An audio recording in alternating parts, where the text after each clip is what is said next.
Many workers stood outside and said they didn't want to go in, but they were forced to go in with the threat that they would lose their monthly wages.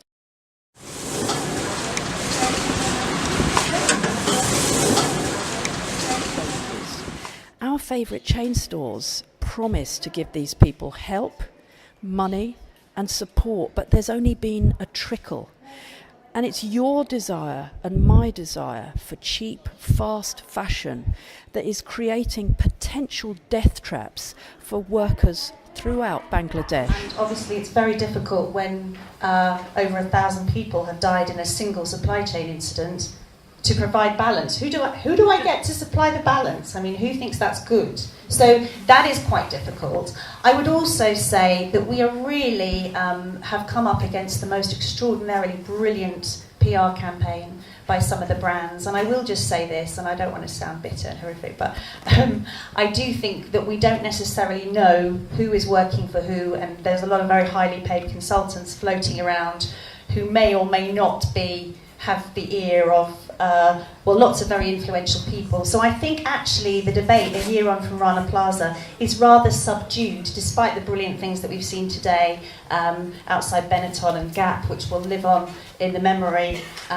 for a very, very long time. So congratulations, by the way, to everybody for supporting Fashion Revolution Day in the way that you have, because it's been incredible. So I do think that it has become a little bit difficult to really kind of get through the smoke and the mirrors and find out what is actually happening. And I know that I'm not the only journalist or commentator that feels that way.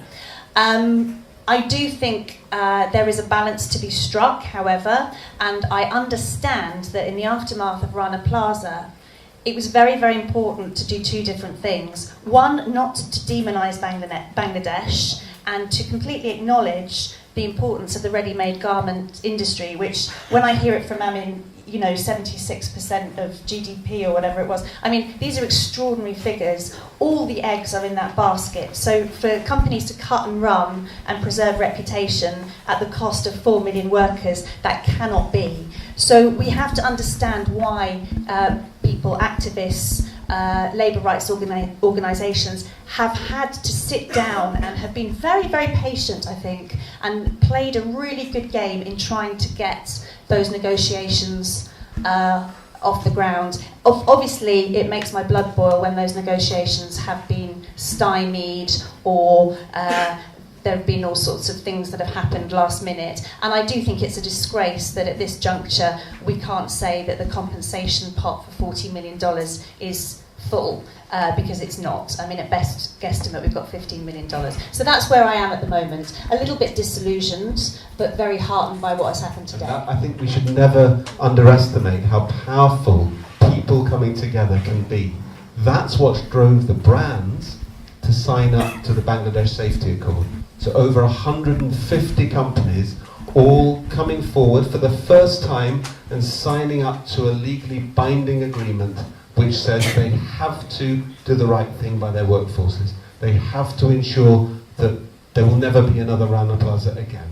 The factories have to be safe, there have to be ongoing inspections and everything like this. They did not do that voluntarily off their own free will. They did that because of the massive public pressure. We want them to meet standards which ensure decent wages, a living wage to every single worker in their supply chains, proper trade union rights to ensure, as Amin has said, that the workers can organise, they can bargain collectively for better terms and conditions. It's about the British government recognising that companies in the outsourced world of globalised capitalism in the 21st century, they have an absolute responsibility all the way down the supply chain. Just because you've outsourced production doesn't mean you've outsourced responsibility. Consumers should not choose only the cheap clothes. The consumers should choose and buy the clean clothes. Clean clothes means that where the ensure the safe workplace, where it is ensuring the living wage for the workers, where the workers are getting the better working condition, better life, as well as their freedom of association, and where they are also sharing the profit with the company. I think the consumers now should go in this way, not the cheap clothes, but the clean clothes. Our aim is to ensure the fair wage for the garment workers, to establish their legal rights as well as human rights, and to ensure the safe workplace for the garment workers. This is the biggest industrial sector and it is covering 79% of our total export. That is the reason almost all the time the attitude from the government not to disturb the garment factories. At present you see one-third parliament member.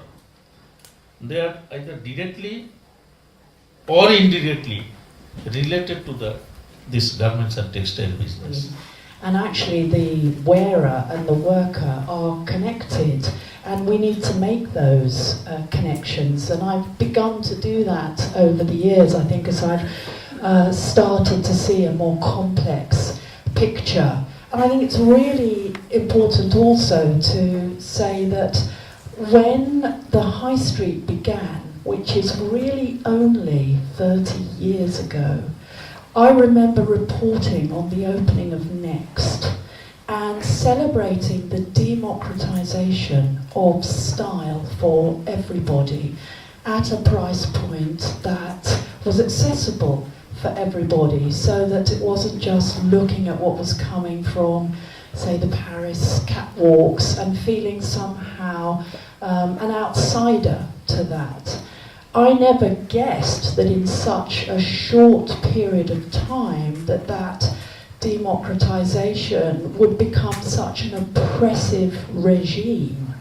And I think that's really important for us all to be able to recognize that the thing we welcomed into our lives has actually kind of run away with itself. When you're thinking about what makes a good company, one of the commitments they've made through the Ethical Trading Initiative, which most of the high street brands have signed up to, is to pay a living wage, that exact term, a living wage, to all people in their supply chains. And that was a commitment they made many, many years ago, and not a single one has as yet fulfilled that commitment. Not a single one has met that. And if you're talking about a living wage in Bangladesh or in Cambodia or in China, it doesn't add anything to the price of a piece of clothing here. It's a minimal addition. Now, what is actually happening is that fashion is being transformed away from the beauty of making garments, and it's being turned into a fast-moving consumer goods, which is really no difference to some liquidized soap or whatever. A lot of these companies, they couldn't give a shit what they sell you. They're just selling you stuff, okay? They don't care about fashion. If they could sell you a blue boiler suit, which you would burn afterwards, and they'd still get their margin, they would very, very happily do it. So what we have to transmit is, if you do love fashion and you care about an industry, perhaps you want to work in an industry, you need to have a vision for the future.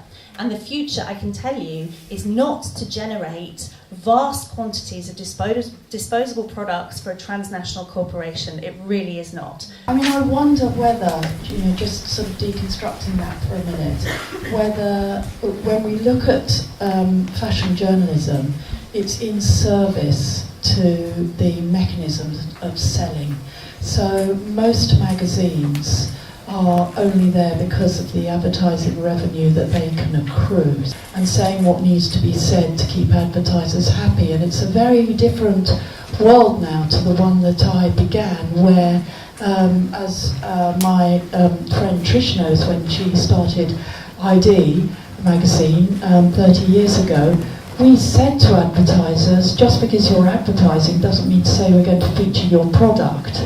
And now that is so different, because journalists get told by advertisers what needs to be featured and how to feature it.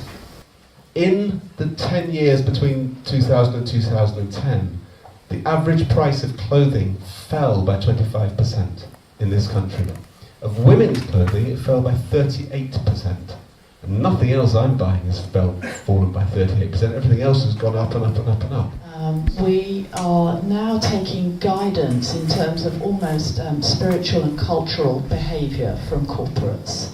So we don't have a popular culture that seems to be in rebellion and coming up with a kind of counter-culture. Companies like People are amazing in that respect because they hold up a mirror. They hold up a mirror to the mainstream and say, this is what you should be doing. And still they fall short of that.